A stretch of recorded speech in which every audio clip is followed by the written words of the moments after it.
Class 9 প্রান্তিক প্রাক মাধ্যমিক ভূগোলের ম্যাপ পয়েন্টিং এই বইটা থেকে যারা 96 পেজ করে দেওয়ার জন্য কমেন্ট করেছিলেন, দেখে না উত্তর।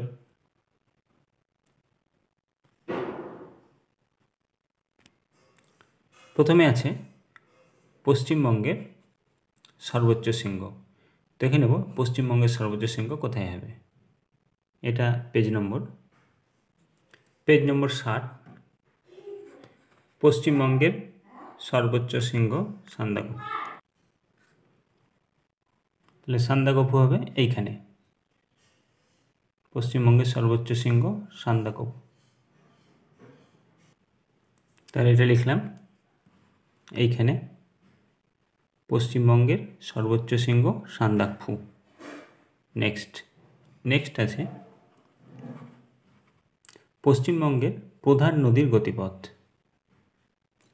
দেখে নাও, এটা আছে পেজ নম্বর 60। পশ্চিমবঙ্গের প্রধান নদী গঙ্গা এবং গঙ্গার গতিপথ। তাহলে শুধু লিখে দেবো গঙ্গা, গতিপথটা চিহ্নিত করাই আছে। তাহলে এটা হবে, এখানে লিখে দিলাম গঙ্গা, আর গঙ্গার গতিপথটা এখানে চিহ্নিত করাই আছে, তাই এখানে লিখে দেবে গঙ্গা। নেক্সট 3 নম্বরে আছে ম্যানগ্রোভ অরণ্য সমৃদ্ধ অঞ্চল। দেখে নেবো এটা কোথায় আছে। এটা আছে পেজ নম্বর 62, ম্যানগ্রোভ উদ্ভিদ অঞ্চল সুন্দরবন। এটাই লিখে দেব। তাহলে ম্যানগ্রোভ সমৃদ্ধ অঞ্চল সুন্দরবন।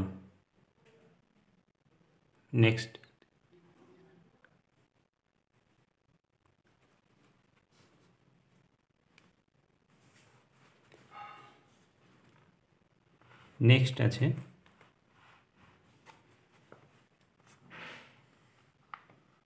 উপকূলের বালিয়াড়ি অঞ্চল। পেজ নম্বর 16, উপকূলের বালিয়াড়ি সমভূমি অঞ্চল। এই হলুদ অংশটা, এটা হচ্ছে উপকূলের বালিয়াড়ি সমভূমি অঞ্চল। এটাই লিখে দেব। এই হচ্ছে উপকূলের সমভূমি, উপকূলের বালিয়াড়ি সমভূমি অঞ্চল। পরে যেটা আছে সেটা দুর্গাপুর। কোথায় দুর্গাপুর আছে দেখে নেব। পেজ নম্বর 26, এই যে দুর্গাপুর চিহ্নিত করে নেব। এই হচ্ছে দুর্গাপুর। ভালো হলে চ্যানেলটিকে সাবস্ক্রাইব করে রাখবে, লাইক শেয়ার কমেন্ট করতে ভুলবেন না। কোনো রকম অসুবিধা হলে কমেন্টে জানাবে।